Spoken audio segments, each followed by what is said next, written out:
Friends and neighbors are fighting to free an East Bay woman who was arrested by ICE while boarding a flight back to the Bay Area. The woman, an immigrant from Ecuador who moved to the Bay Area to work as an au pair, was detained in a jetway at the Denver airport when a friend started recording. We're going to close the door. Hey!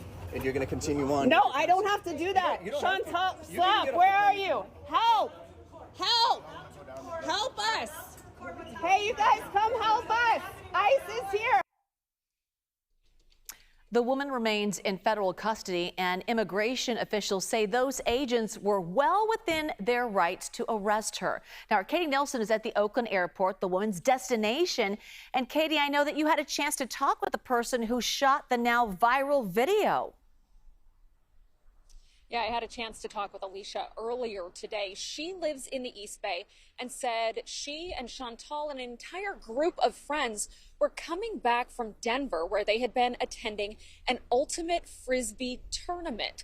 She said she did not want to give us her last name because she's afraid of what could possibly happen, afraid for her safety, but said when the ICE agents approached them in the jet bridge, she did the only thing she could think of to do at that moment, which was pull out her phone and start recording.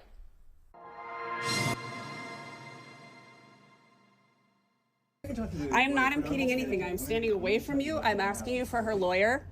This is what happened on Monday night around 7 p.m. when 27-year-old Chantal Rojas tried to board her Southwest flight from Denver back to her home in Oakland.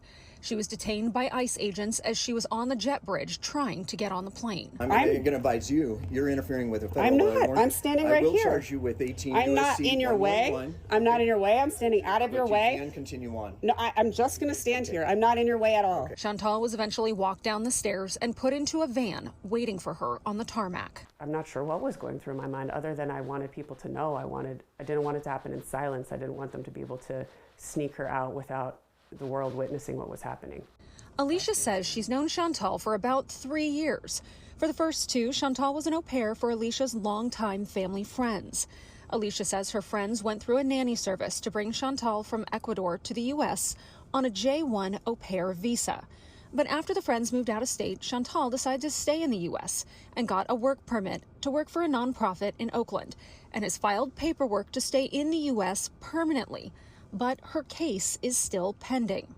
A spokesperson for DHS says Rojas entered the country on October 20, 2024, on a visa that would allow her to stay in the country until January 4, 2025.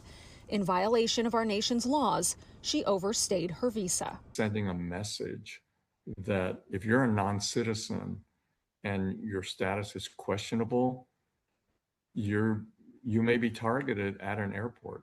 Bill Hing is an immigration law professor at University of San Francisco and says it appears ICE agents are stationed at major airports around the country.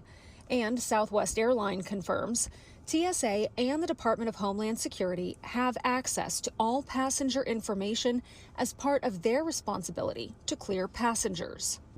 Over a period of 5 days, ICE was proud to announce that 10,000 people were arrested. That's 2,000 people a day. That's toward the goal of 3,000 arrests a day. That's why this is happening.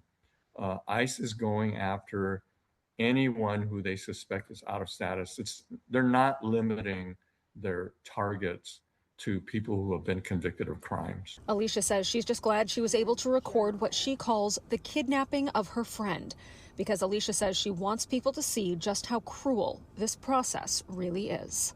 At every point of time that she's been living here, she's been in contact with the government. They know where she is, they know who she is, they know what she's doing. Finding her, trapping her in a jetway at the Denver airport is probably the hardest way I can think of to get in touch with her. Alicia has set up an online fundraiser to help raise money to pay Chantal's legal fees. Chantal is currently being held at an ICE detention facility in the Denver area. She does have a lawyer there, and they're trying to work to get her out on bail while she's working through this legal process. All right, Katie Nielsen. Katie, thank you.